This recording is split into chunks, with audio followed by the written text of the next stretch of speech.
ఈ రాష్ట్ర ముఖ్యమంత్రి జగన్ రెడ్డి తాడేపల్లి కొంప కంపించిపోయింది. ఆయనకి భయం పట్టుకుంది. ఆయన ఎప్పుడైతే ఈ లిస్టు చూశాడో రాష్ట్ర వ్యాప్తంగా సర్వత్రం మొత్తం కూడా బ్రహ్మాండంగా హర్షం వ్యక్తం చేస్తూ ఉన్నారు.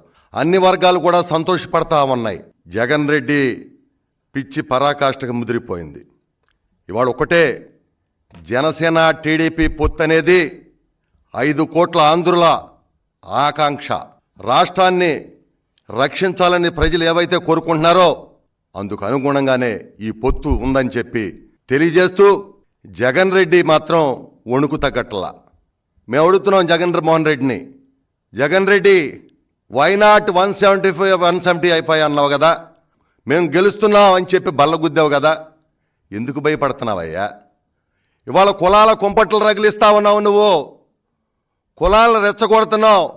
నీచాతి నీచంగా ఇవాళ ఫోన్లో కులాల గురించి మాట్లాడి రోజువారీగా ఆ కులాల ప్రకటనలలో ప్రచారం చేసుకుంటా ఉన్నావు.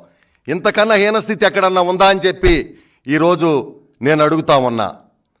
ఇవాళ మీరు ఏదైతే ఈ ప్రకటన చూసిన మరుక్షణం ఇవాళ అంబటి రాంబాబు కావచ్చు, పేర్ని నాని కావచ్చు, అదేవిధంగా మీ వైసీపీ నాయకులందరూ కావచ్చు పవన్ కళ్యాణ్ మీద పడతా ఉన్నారు. మేము అడుగుతున్నాం, పవన్ కళ్యాణ్ ఈ రాష్ట్రం యొక్క భవిష్యత్తుని దృష్టిలో పెట్టుకుని పొత్తుకు అంగీకరించడమే కాకుండా పొత్తు ధర్మాన్ని పాటించి ముందుకెళ్తా ఉంటే మీకెందుకు భయం అని మేము అడుగుతా ఉన్నాం. మీరు ఆనాడు కాపులు రిజర్వేషన్ 5% పోతే ఎందుకు నోరు మెదపలేదని మేము అడుగుతా ఉన్నాం. కాపు కార్పొరేషన్ నిర్వీర్యం చేశారు. ఆనాడు కాపు బిడ్డల్ని విదేశాలకు పంపారు. అదేవిధంగా పెళ్లి కానుకలు ఇచ్చారు. అదేవిధంగా చిన్న చిన్న వ్యాపారాలు చేసుకుంటా ₹1,00,000 సబ్సిడీ, ₹1,00,000 రుణాలు ఇచ్చారు. ఆ విధంగా కాపు కార్పొరేషన్ మొత్తాన్ని కూడా నిర్వీర్యం చేస్తే ఒక్క రోజున మీరు మాట్లాడారా? అంతెందుకు, ఆనాడు హైదరాబాద్ నుంచి వచ్చినటువంటి పెద్దలు చిరంజీవి గారు తాడేపల్లి కొంపకొస్తే కనీసం గౌరవం ఇచ్చారా? ఆయన ఎంత పెద్ద మనిషి, సినీ ఇండస్ట్రీలో ఒక హీరోగా మరి బాగాన ఉన్నటువంటి చిరంజీవి గారికి నిలబెట్టి మీరు మాట్లాడిన మాట వాస్తవం కాదా? ఇదేనా మీరు ఆనాడు మీరు ఎందుకు నోరు మెదపలేదు? ఆనాడు మీరు నోరెందుకు మీ నోళ్ళు పడిపోయినాయి? ఇవాళ మీరు ఎందుకు మాట్లాడుతూ ఉన్నారు? మీకు సిగ్గు శరం లేకుండా మాట్లాడుతూ ఉన్నారు. ఇవాళ ఒకటే, ఈ ఏదైతే ఈ జాబితా ఉందో ఆ జాబితా ప్రజలందరూ కూడా హర్షిస్తూ ఉన్నారు. మేము ఇవాళ ఒకటే తెలియజేస్తా ఉన్నాం, మాది విన్నింగ్ టీం, మీది కన్నింగ్ టీం. అందుకే నువ్వు కులాలని మతాలని రెచ్చగొడతా ఉన్నావు, ప్రాంతీయతత్వాన్ని రెచ్చగొడతా ఉన్నావు. మేము అడుగుతున్నావు, 170 సీట్లన్నా నువ్వు ఎందుకు భయపడ్డావు? ఎందుకు నువ్వు అభ్యర్థుల్ని మారుస్తా ఉన్నావు? ఎందుకు మొత్తం అభ్యర్థులందరూ కూడా ఇవాళకి 7 లిస్టులు ఇస్తే ఎంపీలు మారిపోతా ఉన్నారు, ఎమ్మెల్యేలు మారిపోతా ఉన్నారు? ఏంటి నువ్వు పీకిందని నేను అడుగుతా ఉన్నా. నిజంగా నీకు ధైర్యం ఉంటే, నిజంగా నువ్వు సంక్షేమం చేశాను అనుకుంటే ఎందుకు భయపడుతున్నావు? ఇవాళ ఒకటే నేను మనవి చేస్తా ఉన్నా, ఒకటే నీకు నేను తెలియజేస్తా ఉన్నా, ప్రజలుగా కోరుకుంది నువ్వేదో ఎస్సీ బీసీ వర్గాలని ఎమ్మెల్యేలని మార్చటం కాదు. ప్రజలు నిన్ను మార్చాలనుకుంటున్నారు, ప్రజలు నిన్ను తరిమి కొట్టాలనుకుంటున్నారు. నువ్వు చేసినటువంటి ల్యాండు శాండు వైను మైన్లో దోపిడీ చూసి ప్రజలు భయపడతా ఉన్నారు. నువ్వు వేసినటువంటి పన్నులను చూసి భయపడిపోతా ఉన్నారు. నువ్వేదైతే మాట చెప్పావో అమరావతిని మరి రాజధాని అని చెప్పావో అమరావతిని ముంచేశావు, పోలవరాన్ని ముంచేశావు, రాజధానిని చంపేశావు.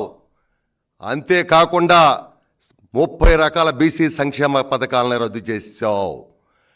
బీసీలకు ఎస్సీ మైనార్టీ వర్గాలకు సంబంధించి 1,20,000 కోట్ల నిధులను దారి మళ్లించేశావు. 120 సంక్షేమ పథకాలను బీసీ ఎస్సీ మైనార్టీ సంక్షేమ పథకాలని రద్దు చేశావు. ఇవాళ నువ్వు వచ్చిన తర్వాత అభివృద్ధి అనేది శూన్యం. కాబట్టి ప్రజలందరూ కూడా నిన్ను మార్చాలని చెప్పి నిర్ణయం తీసుకున్నారు. ఇవాళ నేను అడుగుతా ఉన్నా, మీరు 5 ప్రాంతాలుగా విభజించి 5 ప్రాంతాలకి 5గురు రెడ్డి రాజులను పెట్టి రెడ్డి దొరలను పెట్టి పరిపాలించిన మాట వాస్తవం కాదా? మరి ఆనాడు ఎందుకు మాట్లాడరు? ఇదే అంబటి రాంబాబు, ఇదే పేర్ని నాని, ఇదే వైసీపీ నాయకులు ఎందుకు మాట్లాడి, వాళ్ళ బీసీ మంత్రులు ఉన్నారు, ఎందుకు మాట్లాడలేకపోయారు? అంటే 5గురేనా పరిపాలన చేసేది? ఇవాళ ఏదైతే నామినేట్ పదవుల్లో మొత్తం పదవులు ఒక వర్గానికి ఇచ్చారు, సలహాదారులందరూ ఒక వర్గానికే ఇచ్చారు. యూనివర్సిటీలో ఉన్నటువంటి వైస్ ఛాన్సలర్ని ఒకే వర్గానికి ఇచ్చారు. మరి ఈ విధంగా చేసి మీరు ఇవాళ మాట్లాడుతూ ఉన్నారంటే, పైగా కులాల కుంపట్లని రాజేస్తూ ఉన్నారంటే, మేము అడుగుతున్నాం, ఇవాళ రాయలసీమలో 74 సీట్లుంటే బలిజీలకు ఎంతమందికి ఇచ్చారని నేను అడుగుతా ఉన్నా. మరి వారసత్వంగా వస్తున్నటువంటి రాజంపేట ఎంపీ సీట్ని గొడ్డలు వేటి వేసి మిథున్ రెడ్డికి ఇచ్చిన మాట వాస్తవం కాదా? ఎందుకు మీరు మార్చారు? నిజంగా మీకు చిత్తశుద్ధి ఉంటే మీరు మార్చాల్సినటువంటి అవసరం మీకుందా? ఇవాళ మేము అడుగుతున్నాం. ఇవాళ కేవలం రాష్ట్రాన్ని మొత్తం కూడా మీ తాబేదారులని, మీ యొక్క బంధువులను పెట్టి ఇవాళ నువ్వు పరిపాలిస్తున్నావు. అదేమంటే పవన్ కళ్యాణ్ సీట్ ప్రకటించలేదు పవన్ కళ్యాణ్ గారిని అడుగుతున్నాం. నేను అడుగుతున్నాను, జగన్మోహన్ రెడ్డి గారు ఇవాళ మీ సీటును మీరు ప్రకటించారా అని చెప్పి నేను అడుగుతా ఉన్నా. మీరు 175 అన్నటువంటి మీరు 175 మందిని ఒకేసారి ప్రకటించే దమ్ము మీకెందుకు లేదని చెప్పి మేము అడుగుతున్నాం. మా నాయకుడు 99 సీట్లు ప్రకటించాడు, రేపు రెండో మొత్తం సీట్లన్నీ కూడా ప్రకటించే దమ్ము మాకుందని మేము చెబుతున్నాం. మీకుందా అని చెప్తూ నేను అడుగుతున్నా. నీకు అభ్యర్థులు దొరకరు, పారిపోతా ఉన్నారు నీ అభ్యర్థులందరూ కూడా. ఎందుకంటే భయం వేసేసింది వాళ్ళందరికీ కూడా. నీవు కనీసం ఈ 4 సంవత్సరాల 10 నెలల్లో ఒక మంత్రితో మనసు విప్పి మాట్లాడావా? ఒక్కొక్క శాసనసభ్యుడికి ఎవరికైనా కలుస్తానంటే కలిసావా? లేదే అభివృద్ధికి నిధులు అడిగితే ఇచ్చావా?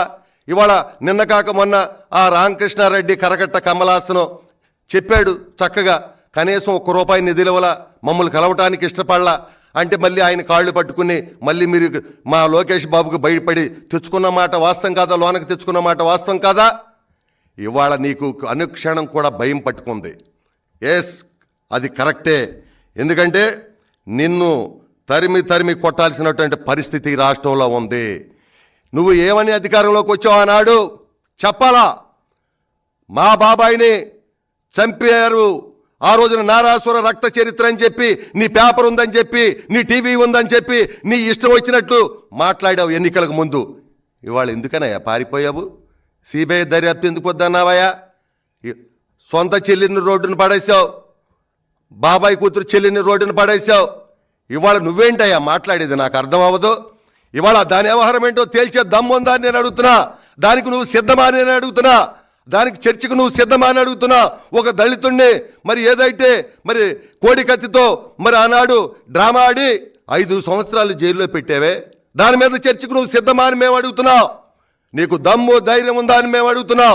ఇవాళ ఎస్సీ బీసీ మైనారిటీ వర్గాల్ని దాదాపు 1000 మందిని ఈ రాష్ట్రంలో ఓచకోత కోసిన మాట వాస్తవం కాదా? చిన్న బిడ్డలు ఇవాళ అత్యాచారానికి గురైపోతా ఉన్నారు. చిన్న బిడ్డల్ని కాళ్ళు చేతులు కట్టేసి అక్కడ రేపల్లిలో తగలపెట్టేస్తున్నారయ్యా. కనీసం ఒక్క రోజన్నా నువ్వు స్పందించావా? మా ఎస్సీ బీసీ ఎస్టీ మైనారిటీ వర్గాల్ని మొత్తం కూడా మా నిధులు దారి మళ్లించి మా సంక్షేమ పథకాలను రద్దు చేసి మమ్మల్ని చంపి ఇవాళ నా బీసీలు నా ఎస్టీలు అంటే ఎవరో నమ్మరో